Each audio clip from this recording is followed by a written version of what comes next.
না রে বাবা,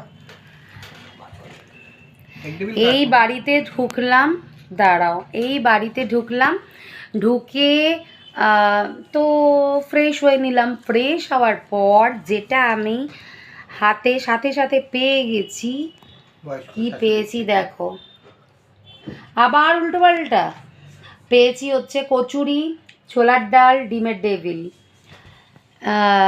এই টাইমটা বাড়ি ফিরে খুব খিদে পায়, যার জন্য বানিয়ে দিল মামনি কচুরি।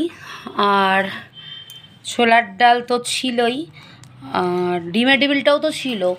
তাই তুমি খাওনি? ও, তুমি আলুর দম নিয়েছো, আমি আলুর দম নিইনি। তো খুব খিদে পেয়েছে, খেয়ে নিই। তোমরা ছোলার ডালের সাথে লুচি বেশি পছন্দ করো না ছোলার ডালের সাথে কচুরি বেশি পছন্দ করো? জানিও তো। করে দিই না, জানলাম না আমার ভাগ্যকে